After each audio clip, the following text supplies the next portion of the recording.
Let me so on that same subject then, the bar obviously is opposed to the procedure that Chief Justice adopted. Irregular is what they've used.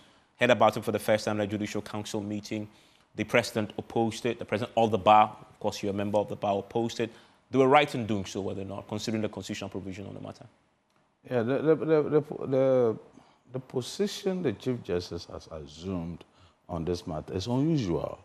Indeed, and in fact, I'm not too sure whether there has been a precedent. There's a precedent to it. In other words, we have a Judicial Council where this decision mostly rests. And since the Chief Justice is a member of the Judicial Council, I would expect that that would be where all these discussions would normally have taken place, and whatever decision that the Judicial Council comes to would then come out of Judicial Council. That's more reflective of the position and the role of the Judicial Council.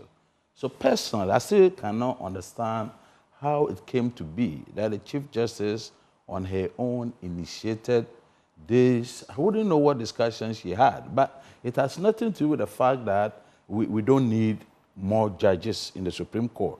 But the procedure she adopted is very unusual. And with due respect, and in my honest view, I'm not too sure it's right. That's my view of the matter. I'm not too sure she's right at all in assuming that role and that position and projecting the issue. When we need justices in the Supreme Court, with due respect, it's not the problem of the Chief Justice alone. It's the problem of the judiciary as a whole. And even though we are members of the bar, obviously we have a much more interest also in ensuring that our needs are met at the Supreme Court and, of course, all the courts.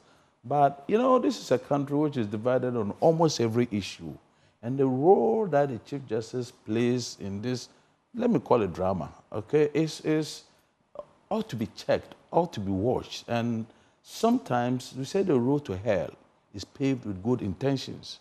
You must have the best of intentions, but the way you go about it may end up leaving a sour taste in the mouth of the public. Personally, I have not been too enthused with this whole debate and this whole discussion about the role in particular of the Chief Justice in recommending to the president on her own. Of course, she sits as the Chief Justice of this country, but that does not mean that she knows she knows the problems of the judiciary better than everybody. It cannot be.